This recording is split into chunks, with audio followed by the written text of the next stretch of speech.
Bukhari. Imam Hadir. Leni Atta Yosi Zulkami Abul Rizal Mirza Afriza Nasirul Milam Nikmatul Ya Jarsi Anissa Aden. Baik, hari ini kita mempelajari tentang apa? Al-Qur'anu Yuza. Yang akan kita pelajari pada pagi hari ini adalah yang pertama apa? Infotaan. Konsep dasar.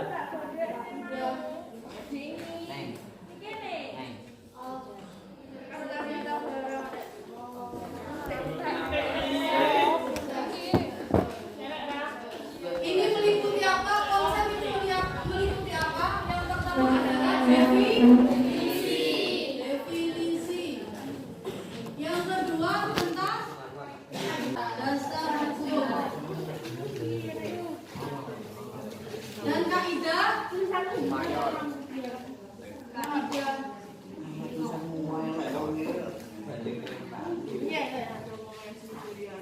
Kita akan mempelajari tentang konsep kaidah al-daruratu yuza yang meliputi definisi, kemudian dasar hukum, kaidah minor, dan juga yang terakhir adalah hikmah. Kemarin sudah saya beri materinya. Arti dari kaidah al-daruratu yuza adalah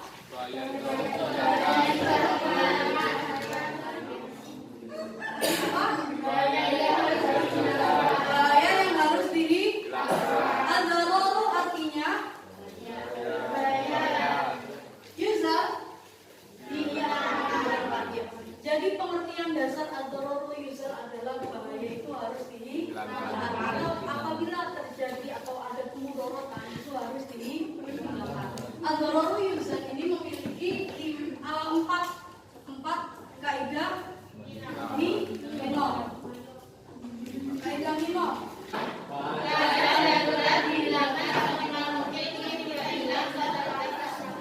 Ya, jadi kaidah yang pertama adalah ad-dararu yutfa'u 'ala qadril imkan, yang artinya keadaan darurat dihilangkan seoptimal mungkin meski tidak dapat dihilangkan 100%. Contohnya tadi ketika kita melihat akan terjadi kecurangan di dalam sebuah pemilihan OSIS misalnya, kemudian di antara kita berinisiatif untuk masuk ke OSIS untuk mencegah terjadinya kecurangan. Itu jadi intinya dari cabang kaidah yang pertama ini adalah bahwa apabila terdapat keadaan darurat atau bahaya yang tidak dapat dihilangkan secara keseluruhan, maka paling tidak kita bisa meminimalisir keadaan tersebut. Yang kedua adalah ad-dararu la yuzalu bimithli, artinya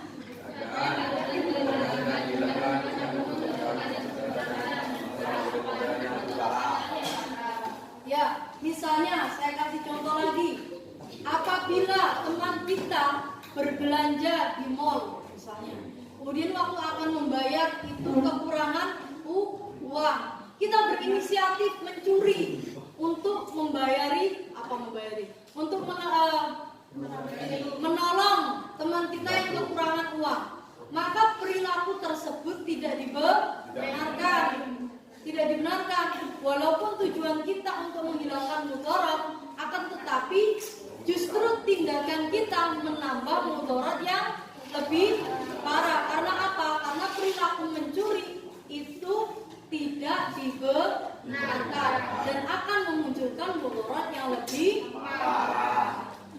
Jadi intinya jangan sampai kita menutup mudarat dengan sesuatu yang memunculkan mudarat lain. Kaidah yang ketiga, irtikabu akhaffi dhararaini, artinya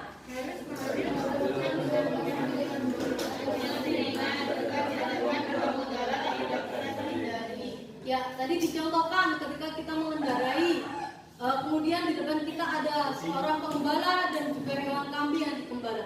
Maka kita harus memilih bahaya yang lebih kecil, yaitu dengan menabrak hewannya daripada kita menabrak si pemilik hewan. Kita harus memilih mudarotan yang lebih ringan dibanding dengan menabrak orang. Kaidah yang terakhir adalah yuhtamalu ad-dararul khasu lidaf'i darari am. Artinya membuat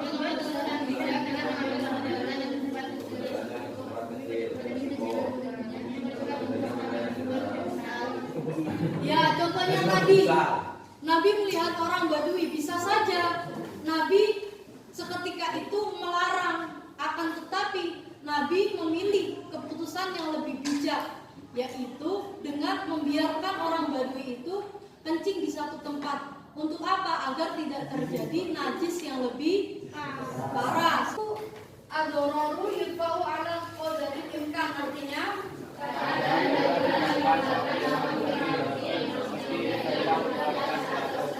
ya, keadaan darurat atau emergensi itu harus dihilangkan seoptimal mungkin atau semaksimal mungkin, walaupun tidak dapat dihilangkan 100%. Misalnya di situ Nabi Yusuf yang kala itu menjadi bendahara di negeri yang sekuler. Sekuler itu negeri yang non agamis. Kenapa kok harus menjadi bendahara di negeri sekuler? Karena apa? Negeri sekuler itu biasanya itu terdapat ketidakadilan atau hal-hal yang menyalahi, sehingga Nabi Yusuf di situ mencoba untuk mengubah sistem yang ada di dalam negeri sekuler, sehingga mudarat yang awalnya misalnya dapat mencapai 100%, kira-kira dapat diturunkan menjadi 40%. Jadi kaidah yang pertama adalah apabila terjadi keadaan atau bahaya dan tidak bisa dihilangkan secara sepenuhnya, maka bisa dihilangkan semaksimal mungkin, walaupun tidak mencapai seluruhnya. Sampai sini ada yang ditanyakan? Belum? Ada yang perlu dipahami? Kaidah pertama, al-daruratu yudfa'u 'ala min qadar. Temannya ada yang masih bingung. Keadaan darurat dihilangkan seoptimal mungkin, meski tidak hilang totalitas atau 100%. Jadi di kaidah yang pertama ini, ketika kita mengetahui suatu bahaya, kemudian kita mengetahui suatu bahaya, ya kan? Sikap yang seharusnya kita lakukan adalah menghilangkan bahaya tersebut, walaupun tidak 100%. Misalnya di Indonesia ini kira-kira ada nggak pemerintahan yang tidak terlilit korupsi? Ada, tetapi sebagian besar itu pasti ada kasus korupsi. Misalnya saja di ranah sekolah ini, di ranah kecil, di kelas ini misalnya, organisasi OSIS. Sampai melihat OSIS itu, kayaknya OSIS ini ada kecurangan. Misalnya, terus Al-Fatan masuk mencalonkan jadi pengurus. Nah, Al-Fatan ini di dalam pengurus itu berusaha untuk bagaimana supaya nanti pemilihan ini tidak terjadi kecurangan. Nah, dia berusaha masuk ke dalam sistem untuk menghindari, untuk melakukan suatu perubahan agar tidak terjadi kecurangan. Walaupun masih terjadi kecurangan, tetapi tidak 100%. Jadi dihilangkan semaksimal mungkin yang kita mampu, walaupun mudarat. Ngantuk semuanya, kelihatannya semuanya berdiri.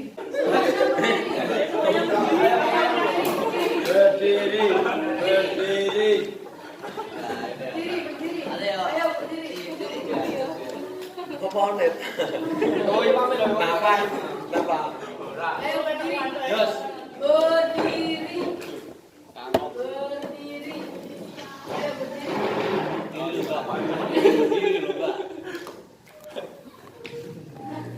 Tahu permainan tepuk kan? Enggak tahu, Mbak. Tepuk satu. Tepuk satu. Tepuk satu. Kalau saya nggak bilang tepuk, artinya nggak tepuk ya. Bunyinya ditepuk. Kalau saya bilang tepuk satu, tepuk dua, tepuk tiga. Kalau nggak ada tepuknya berarti nggak boleh. Bisa? Ayo berdiri bisa. Ayo berdiri. Kok mungkin? Berdiri. Kalau nanti ada yang tepuk, otomatis Maju. temannya yang bilang tuh ya. Maju. Semuanya ya. Nyapu. Tepuk satu, tepuk satu, tepuk satu, tepuk dua, tepuk satu, satu.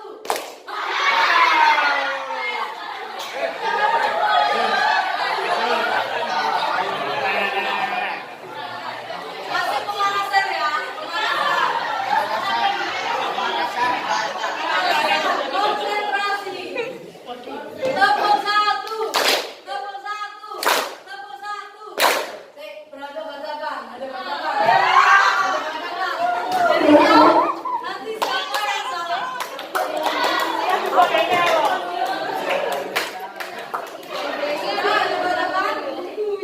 Tepuk satu, tepuk dua, tepuk satu, tepuk dua, tepuk tiga, tepuk satu, dua.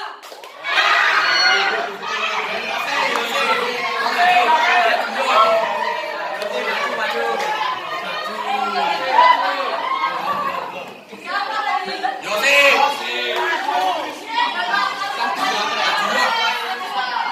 Yang salah maju. Ayo jempol aja. Yang salah tadi maju ayo. Jujur siapa yang salah?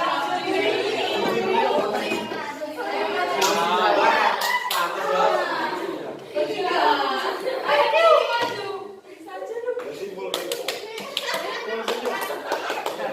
Maju. Diawasi tepuknya, tak carikan.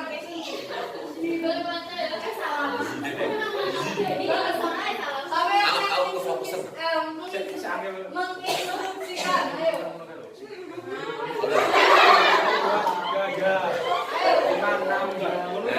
Ayo didengarkan tepuknya. Saatnya jam kedua dimulai. It's time to begin the second lesson.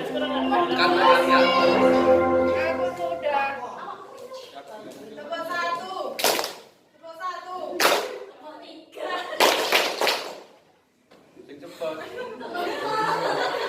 Udah saya. Tepuk satu. Tepuk dua. Tepuk satu. Tepuk tiga. Tepuk satu. Tepuk dua. Satu.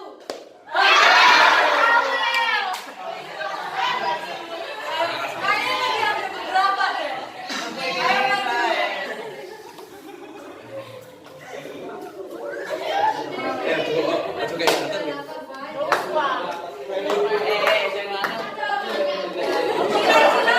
Lanjut sampai selesai.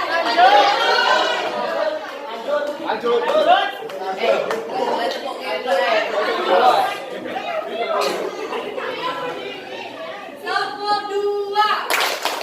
Tepuk dua. Tepuk dua. Tepuk satu. Satu.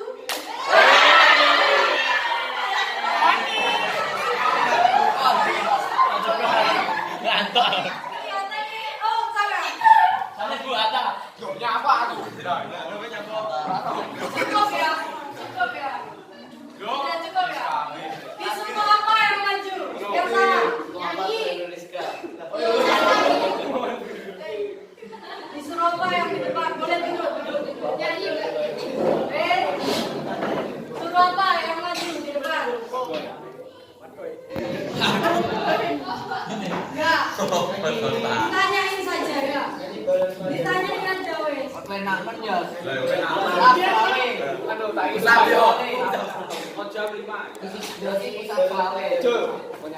Disuruh Lalu kan? Q&A. Langsung. Maju, jangan. Maju.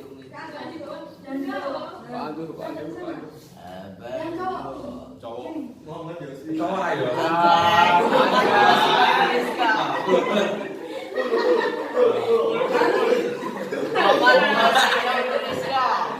Harus jawab pertanyaan ya. Cepat. Sebutkan sila Pancasila ketiga. Persatuan Indonesia. Nah, cepat. Arti dari al-masyaqqah tajlibut taysir. Kamu datangkan kemudahan. Arti dari al-muru bimaqasidiyah. Al-muru bimaqasidiyah. Kaidah pertama, al-umuru bimaqasidiyah. Ya,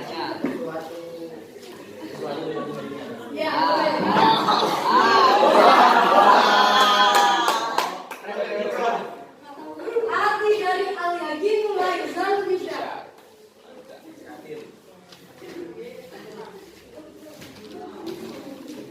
Ayo apa? Al-yaqinu la yuzalu bisyak.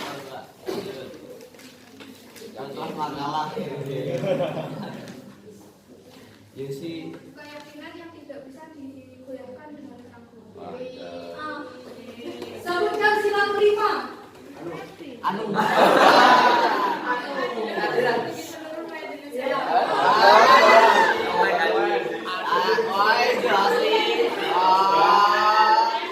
Apa arti Bhinneka Tunggal Ika? Ya. Tiga. Dua. Siapa nama waka kesiswaan?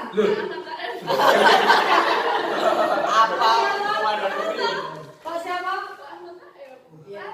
Selanjutnya adalah dasar hukum.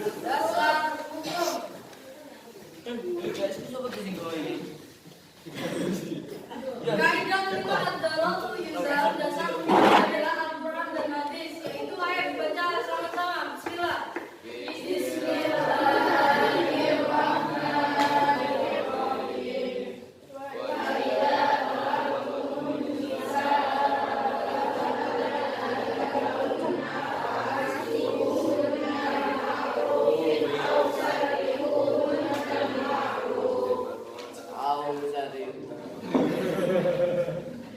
Artinya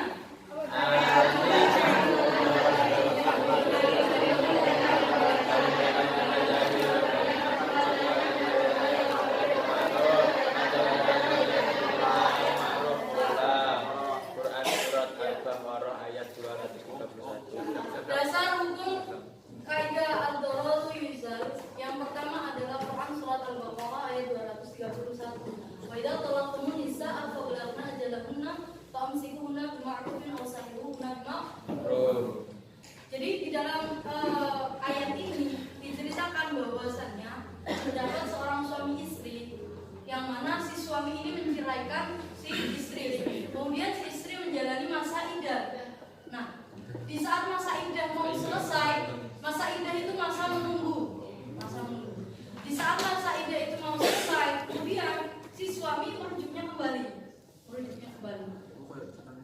Di saat sudah rujuk, si suami mentalak kembali si istri. Kemudian di saat masa iddah, si suami merujuk kembali.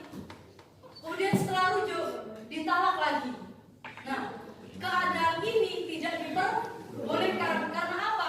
Karena si suami menimbulkan kemudaratan bagi istri. Hal negatifnya apa? Seperti dipernahaikan. Maka ini tidak diperbolehkan. Sehingga bahaya ini harus dihilangkan. Sampai sini paham? Kemudian lanjut. Contoh aplikasi dalam kehidupan. Misalnya, kaidah ini kan berbicara tentang bagaimana bahaya itu dapat dihilangkan. Lalu misalnya di dalam di jalan-jalan biasanya kan banyak pohon-pohon yang besar dan menjulang tinggi. Kemudian di masa musim hujan itu kan banyak petir-petir dan lain sebagainya. Nah, adanya pohon-pohon yang ada di jalan ini dikhawatirkan akan tumbang ketika waktu hujan. Maka hal yang harus dilakukan bagaimana? Jadi ditebang untuk menghilangkan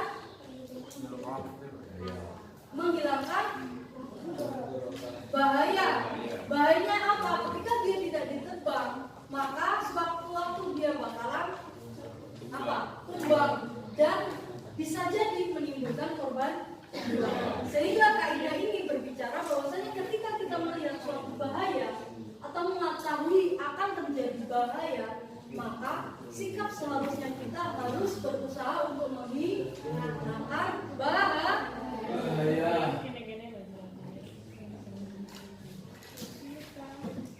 Kemudian yang terakhir adalah hikmah. Hikmah dari kaidah ad-darurul yuzal.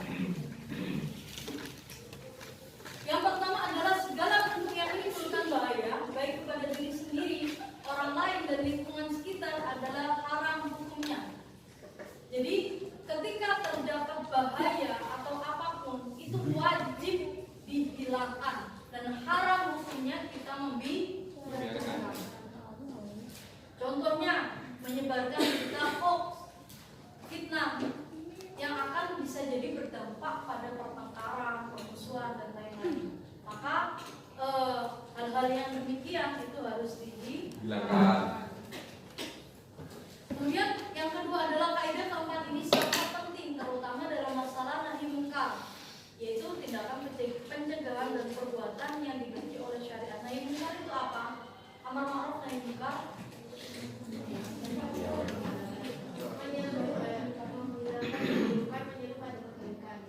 Menghilangkan keburukan, menyeru pada kebaikan.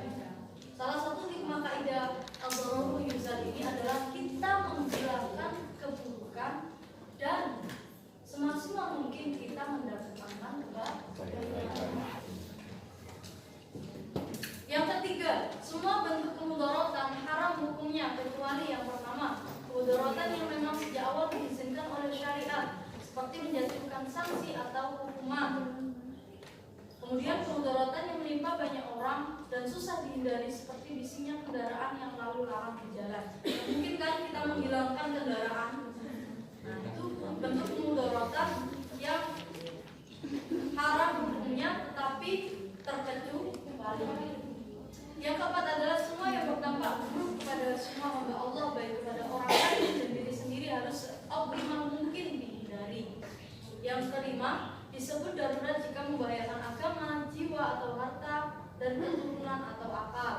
Misalnya ada pihak-pihak yang ingin merusak generasi muda dengan narkoba, maka wajib dilawan dengan menolak atau mencegah. Kaidah nomor 6, coba dibaca. Absen 2. Kaidah ad-darurul yuzal ini membangun kerangka berpikir manusia yang komprehensif atau utuh, sumur, logik atau masuk akal, seimbang atau harmonis atau moderation, wasatiyah dan fleksibel, lentur mutabarikah, visioner, futuristik atau analisis kritis di masa yang paling datang.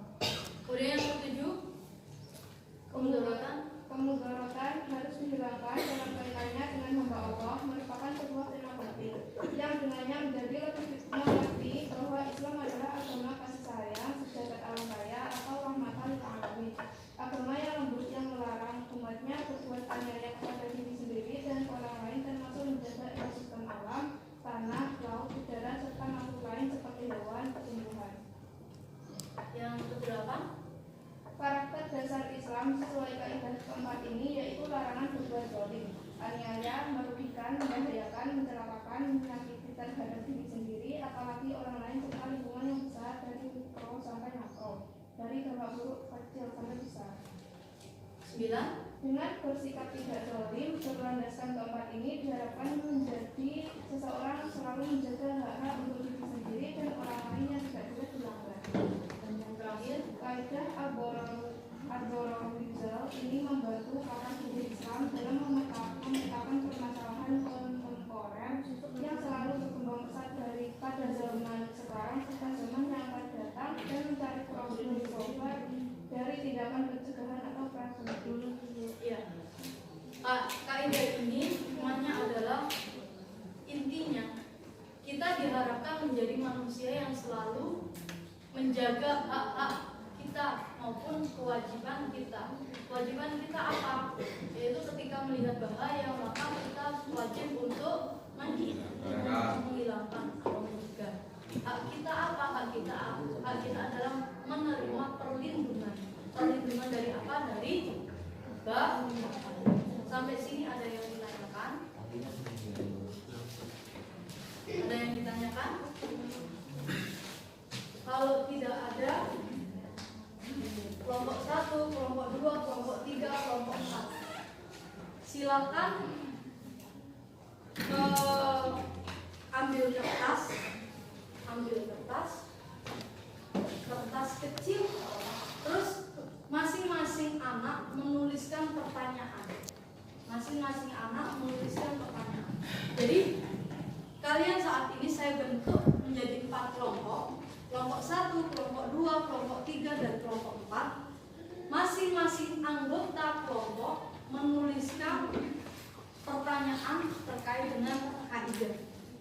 Nantinya pertanyaan itu akan di-rolling dari satu kelas dan yang mendapat pertanyaan itu wajib untuk menjawab. Sampai sini paham?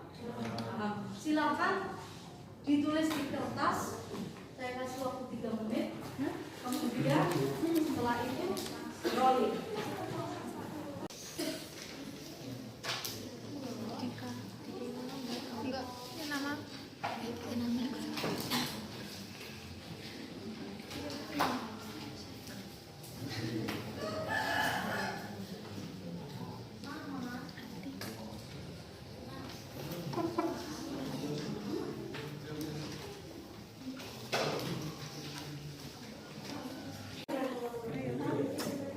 Dia mau nggak mau?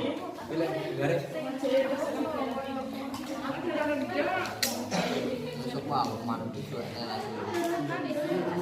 Ora iki mana waktu ini gua.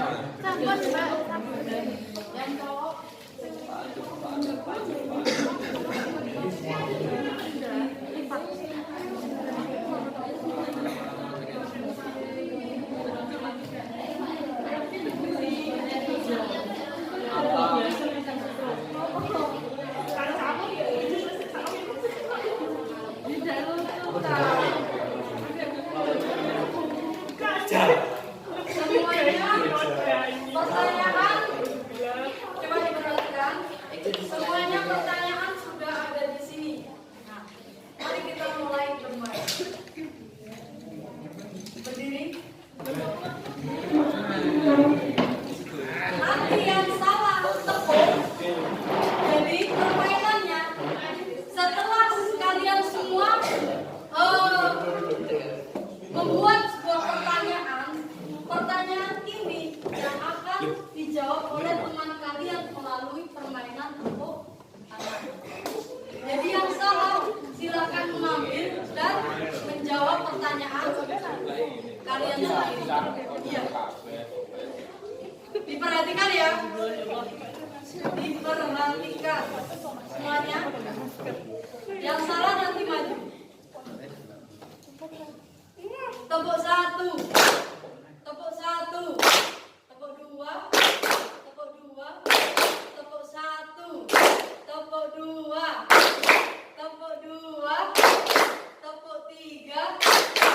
Tepuk 1. Tepuk 1. Tepuk 2. Tepuk 1. 1.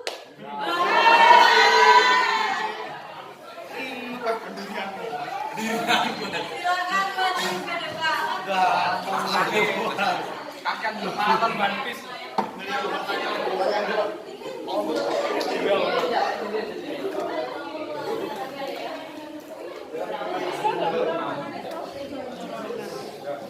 Tidak jaringan di mana lagi? Foto masih itu.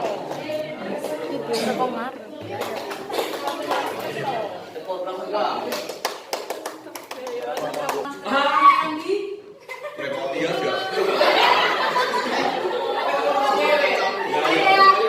fokus. Tepuk satu, tepuk satu, tepuk dua, tepuk dua, tepuk tiga, tepuk tiga, tepuk satu, tepuk dua, dua.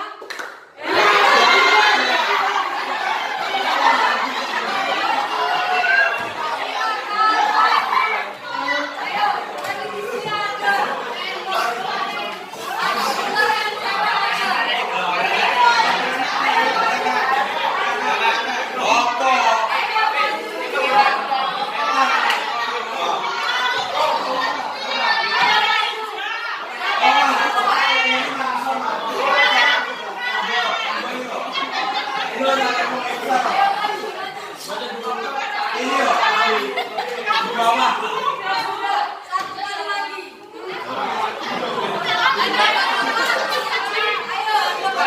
Ayo,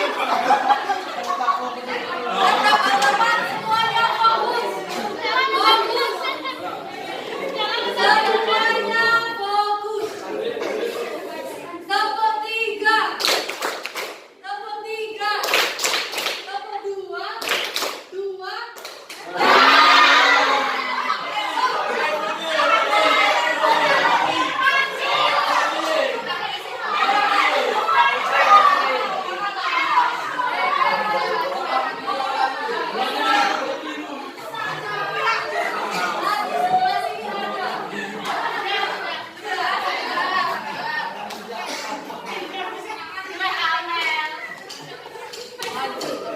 Silakan. Silakan review satu pertanyaan. Gak boleh punya sendiri. Ya.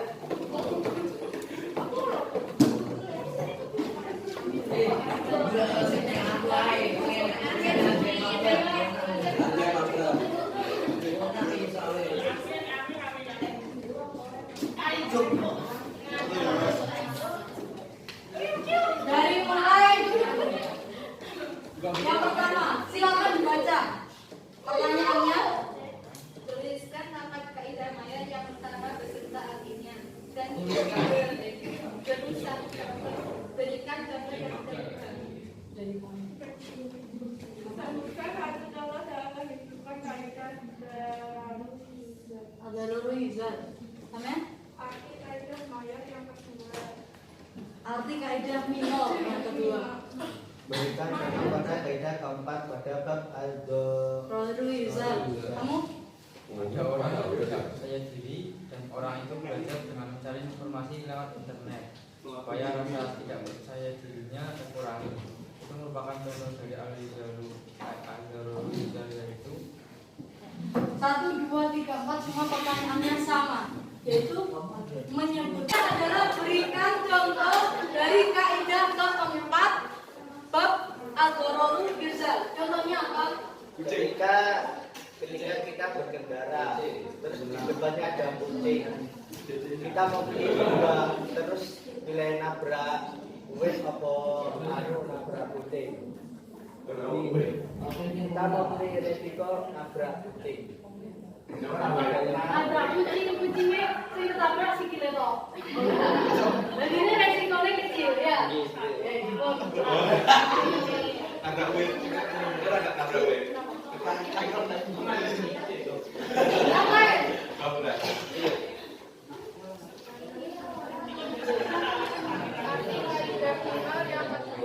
Pertanyaan yang kedua adalah sebutkan arti kaidah minor yang kedua. Artinya adalah Keadaan darurat atau emergensi tidak bisa dilakukan dengan memunculkan kemudaratan yang semisal, apalagi kemudaratan yang lebih parah.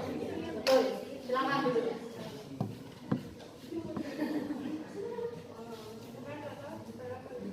Sebutkan satu contoh dalam kehidupan sehari-hari kaidah al-Rizal. Contohnya adalah seseorang yang memiliki pohon besar di depan rumahnya. Wah, nggak umum. seseorang yang memiliki Pohon besar di depan rumahnya. ya Dengan jalan maka setempat bisa menabrak pohon. Iya. Seseorang apabila memiliki pohon yang besar di depan rumahnya dan mengganggu jalan, bisa ditebang untuk menghilangkan bahaya pohon itu tuh. Baik. Tinggal satu tadi. Ayo.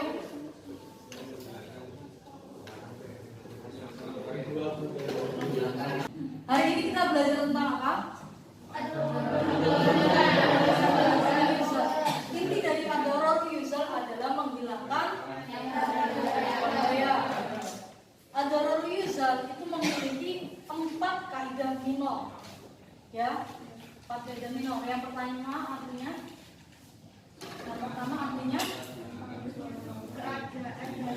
yang kompak. Yang pertama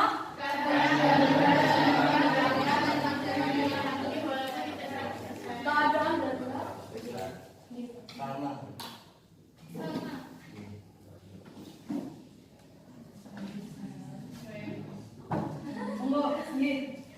Keadaan darurat harus dihilangkan semaksimal mungkin walaupun tidak 100%. Yang kedua, artinya kemudian di situ ada dasar hukum yang pertama adalah Quran surat Al-Baqarah ayat 130. Terima kasih. Kalian sudah belajar semaksimal mungkin, walaupun mungkin capek, lelah, bosan, lesu, tidak berdaya, tetapi tetap berusaha untuk semangat. Terima kasih, banyak bisa saya aturkan. Dan yang perlu kalian ingat adalah sampean di sini itu dibiayai oleh siapa? Orang tua. Di rumah orang tua kalian tidak pernah mengeluh capek. Ingat, di rumah orang tua kalian tidak pernah mengeluh capek dan selalu mendoakan kalian. Maka kalian harus melakukan yang dilakukan orang tua. Walaupun capek tidak apa-apa, walaupun lelah tidak apa-apa. Silahkan kalian istirahat, tapi tetap ingat tujuan kalian adalah membanggakan orang tua. Kalian boleh capek, boleh istirahat, boleh saya capek, bosan. Silakan, tidak ada yang menuntut kalian untuk bergerak berlari. Kalian boleh berjalan asal tetap pada tujuan.